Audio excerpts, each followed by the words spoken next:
BRS party senior నాయకుడు మాజీ MPP పులస రాజును పార్టీ కార్యాలయం నుంచి గెంటేశారు జిల్లా అధ్యక్షుడు విద్యాసాగర్ రావు. మీడియా సమావేశానికి పార్టీ కార్యాలయానికి వచ్చిన తనపై దుర్భాషలాడి బయటకు పంపించి వేశారని మాజీ ఎంపీపీ పాలెపు రాజు ఆవేదన వ్యక్తం చేశారు. ఇటీవల పార్టీ ఆఫీసులో కల్వకుంట్ల కవిత ఫ్లెక్స్ చించినందుకే తన మీద పగబట్టారని మాజీ ఎంపీపీ రాజు ఆరోపణలు చేశారు. విద్యాసాగర్ రావుతో సహా కొందరు ఇక్కడ కవితకు ఏజెంట్లుగా వ్యవహరిస్తున్నారని, వారు ఎవరో ప్రజలకు తెలుసునన్నారు. 2002 నుంచి పార్టీ కోసం పనిచేశారని, తన పార్టీ అధినాయకుడు కేసీఆర్ తమను కొట్లాడడమే నిలబడని, కాబట్టి ఉద్యమాన్ని చేసి రాష్ట్రాన్ని సాధించుకున్నామన్నారు. ఈ రోజు పార్టీలో జగిత్యాలకు చెందిన ఉన్న నాయకుల్లో కొంతమంది మొదటి నుంచి ఉన్నారన్నారు. స్థానిక రిజర్వేషన్లలో జగిత్యాల రూరల్ జెడ్పీటీసీ స్థానం జనరల్ వచ్చిందని, టికెట్ అడగడానికి వస్తే బలవంతంగా బయటకు పంపించడమే కాకుండా పార్టీ నుంచి సస్పెండ్ చేశారన్నారు. పార్టీ కోసం కష్టపడి పనిచేశాను కాబట్టి జెడ్పీటీసీ టికెట్ అడిగానన్నారు. మీరేం చేసినా, ఎన్ని ఇబ్బందులు పెట్టినా ఆది నుండి పార్టీ జెండా మోసిన వాళ్ళం కాబట్టి పార్టీని వీడే ప్రసక్తే లేదన్నారు. పార్టీ పేరేనా ఇంటి పేరుగా మార్చుకున్న వ్యక్తిని జగిత్యాలలో పాలపు రాజు అంటే ఎవరికి తెలియదని, బీఆర్ఎస్ రాజు అంటే తనను గుర్తుపడతారన్నారు.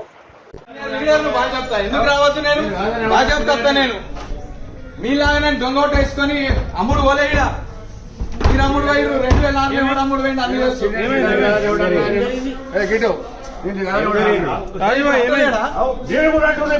ఏం చేసినా నువ్వు పార్టీకి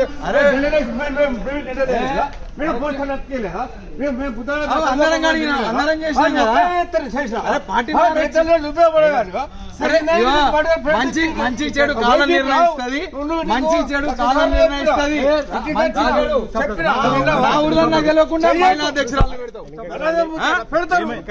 సరే, మంచి ఒక సీనియర్ లీడర్ ఇచ్చే గౌరవం ఇదే.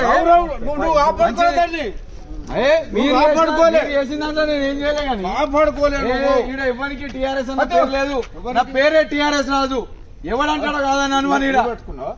అరే, పార్టీలో మొదటి నుంచి ఉన్నాం కనుక ఆ పేరు వచ్చింది. ఎటువైనావేంది బాధ్యత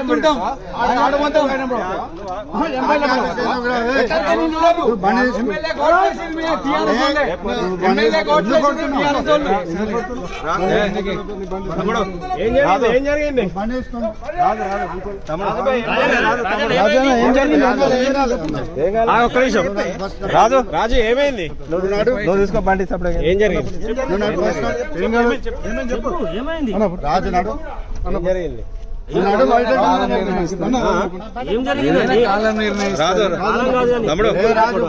లోపల ఏం జరిగింది? మిమ్మల్ని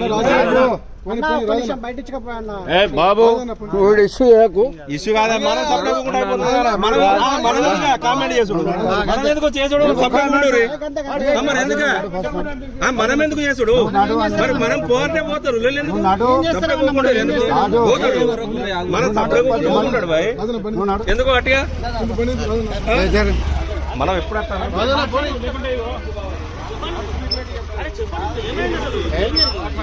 రాజు బయట రాజు బయట రాజు బయట బయట పెడతా, ప్రెస్ మీట్ బయట పెడతాను. హైకమాండ్ చెప్తూ ఉంటే ఫోన్ బంద్. ఒక సీనియర్ నాయకుని తండ్రి చనిపోతే ఒక జిల్లా అధ్యక్షునికే 3 నెలల దాకా తెలియలేదు అని చెప్పి కనీసం కండోలెన్స్ కూడా తెలపలేని సిచ్యువేషన్ ఉన్నది. మరి ఈ రకంగా ఆలోచిస్తే మరి సామాన్య కార్యకర్తకు వీళ్ళు ఏం చేస్తారు? ఏం చేయదలుచుకున్నారు? అసలు పార్టీని ఏం చేయదలుచుకున్నారు? ఇప్పుడు లోపల ఏం జరిగిందన్న? జిల్లా అధ్యక్షునికి నేను బాగా చెప్తా, ప్రెస్ మీట్లో పొద్దున ఫోన్ చేసిన, సార్ జెడ్పీ జనరల్ అయింది, మరి ఎప్పుడు వస్తారు, మమ్మల్ని రమ్మంటారా అని చెప్పేసి అడిగినాం. అడిగితే జిల్లా కార్యాలయంకు రమ్మని ఫోన్ చేసిండు. ఫోన్ చేస్తే నేను జిల్లా కార్యాలయానికి వచ్చిన, ప్రెస్ మీట్లో బాగా చెప్తా కూర్చున్నా. నిన్ను ఎవరు రమ్మన్నారంటే నీ పిఏనే రమ్మన్నాడు. దాని మీదకి వెళ్ళి మనసులో ఆల్రెడీ ఏం పెట్టుకున్నారో, ఒక సీనియర్ కార్యకర్త అన్నది కూడా లేదు. నిన్ను ఎవరు రమ్మన్నారు అని అంటే, ఇది మాది ఆఫీసు, మేము రక్తం చిందిస్తే కట్టిర్రు ఇక్కడ, మేము టీఆర్ఎస్ జెండా మోసినాడు. దీంట్లో ఇప్పుడు ప్రెస్ మీట్లో ఉన్న ఒక దేవేందర్ నాయక్ ఆనందరావు తప్ప ఇవాళ అక్కడ కూర్చున్న చాలామంది వ్యక్తులు అధికారంకి వచ్చిన తర్వాతనే వాళ్ళు ఇవాళ పార్టీలో ఉన్నారు. నువ్వు ఏడాది నుంచి ఎందుకు దూరం ఉన్నావు అని అంటే ఎన్నో కారణాలు ఉంటాయి దానికి. మా పర్సనల్ అవసరాల వల్ల రాలేకపోయినాం. ఎందుకు అని అంటే, ఒక జిల్లా అధ్యక్షుడు అయ్యుండి అప్పుడు కవిత గారు ఎంపీ ఉండే, ఇంటి ముందర నుండి పోతారు మాజీ ఎంపీ గారు, కనీసం ఇంట్లోకి రారు. అంటే ఒక మాజీ ఎంపీపీని కూడా మందలిచ్చేంత టైం లేని పరిస్థితులలో మీరున్నారు. ఈ ఇష్యూ మొత్తం ఫ్లెక్సీ చింపినప్పటి నుంచి నడుస్తుందా పాత ఇష్యూ ఇప్పుడు లోపల పాత issues దుర్భాషలు ఆడి దాడి చేసిరు అన్నట్టు తెలుస్తుంది ఏమైంది నానా దుర్భాషలు ఆడినరు, ఎందుకు వచ్చినావు అని మాట్లాడుతున్నారు. బాగా చెప్తా, ఇది మా హక్కు, ఇది మేము కట్టుకున్న పార్టీ ఆఫీసు, మేము కేసీఆర్ గారి శిష్యులం. కేసీఆర్ గారు మాకు ఎంతసేపు ఉద్యమంలో ఉండుడే నేర్పిరు తప్ప వెనుక తిరిగి చూడమని ఎన్నడూ చెప్పలే. బాగా చెప్తా, ఉద్యమంలోనే ఉన్నాం, ఉద్యమంలో ఉంటాం, మళ్ళీ అధికారం తెచ్చేదాకా మేము టీఆర్ఎస్లోనే ఉంటాం. మరి ఎందుకు సస్పెండ్ చేయలే కవితమ్మ చింపితే? ఎందుకు సస్పెండ్ చేయలే నువ్వు? నువ్వే జిల్లా అధ్యక్షుని, నువ్వే కదా, నువ్వెందుకు సస్పెండ్ చేయలే? మరి ఇవాళ నేను పార్టీ ఆఫీస్కి వస్తే ఎందుకు మాట్లాడుతున్నావు? మరి అదే నీ పార్టీ ఆఫీస్లో కూడా చింపినావు కదా, మరి అది కరెక్ట్ ఎట్లా, ఇది రాంగ్ ఎట్లా? మరి దానికి కూడా వారు సమాధానం చెప్పాలి. అంటే ఇక్కడ ఫ్లెక్సీ ఇంపినందుకే ఎట్లా చేశారని చెప్పంటారా మీరు? 100% ఫ్లెక్సీ చింపినందుకే ఇవాళ ఈ పంచాయతీ అంతా నడుస్తున్నది. అంటే మరి వీళ్ళు పార్టీని ఉంటే ఎంత పోతే ఎంత అని చెప్పి అన్నటువంటి మాజీ ఎంపీ కవితను మరి వీళ్ళు సమర్థిస్తున్నట్ట, మరి వీళ్ళ నియతకే తెలవాలి. అది వీళ్ళు సమర్థిస్తున్నారు కనుకనే, ఎందుకంటే ఇక్కడ కవితకు దగ్గర వాళ్ళు అన్నది దునియా అందరికీ తెలిసి ఇక్కడ. అందుకని చెప్పే ఇవాళ ఉన్నాయి లేని పుణ్యాన్ని సృష్టించుకుంటూ కవిత బొమ్మ ఎవరు చింపడానికి అని అంటే, పార్టీని తిట్టింది, పార్టీకి జెండా మోసింది మేము, చేసింది మేము. ఇవాళ 60 లక్షల మంది కార్యకర్తలు ఉన్నారు. పార్టీ ఉంటే ఎంత పోతే ఎంత అంటే 60 లక్షల మంది మెంబర్లు ఉన్నారు. మరి వాళ్ళ సంగతి ఏంది? నువ్వు వాళ్ళ తరఫున ఎందుకు మాట్లాడతలేవు?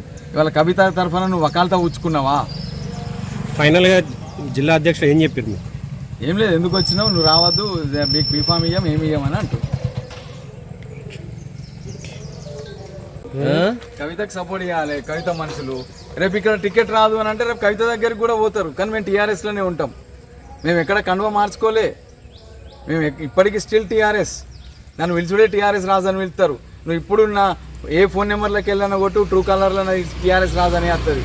నా ఇంటి పేరు పాలేపు, కానీ పాలేపు అంటే ఎవరికి తెలియదు. ఇక్కడ టీఆర్ఎస్ రాజు అంటేనే అందరికీ తెలుసు. ఏ ఊరు పోయినా టీఆర్ఎస్ రాజు అంటేనే గుర్తుపడతారు. మేము జెండాలు మోసినాడు, మేము 2006లో రాలే, మేము 2002లో 2004లో పోలింగ్ ఏజెంట్, నేను యూత్ ప్రెసిడెంట్ చేసిన, మండల పార్టీ ప్రెసిడెంట్ 10 ఏళ్ళు చేసిన. నేను ఊరికే నేను జోకడానికి లేని, ఇక్కడ ఉద్యమం మాత్రమే నేర్పిండి కేసీఆర్. బరాబర్ కొట్లాడతాం, కొట్లాడురా బాబు అని చెప్పిండు ఆయన. వచ్చేదాకా మేము వెనుక తిరిగి చూడలే. మరి అప్పుడు కాంగ్రెస్ అధికారంలో ఉన్నది, జీవన్ రెడ్డి గారు మంత్రిగా ఉండే, అయినా కూడా మేము వెనుక తిరిగి చూడలే.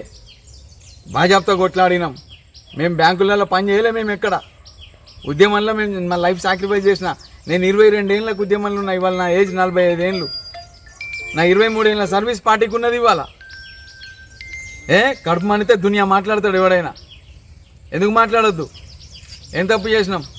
ఎమ్మెల్యేకు టీఆర్ఎస్ నుంచి ఓట్లు వేయించినాం. ఎక్కడ రాని లీడ్ నా పులాసలు వచ్చింది. జగిత్యాల మండల్ అంతర్గామ తర్వాత పులాస లీడ్ ఉన్నది, 400 ఓట్ల లీడ్ ఉన్నది.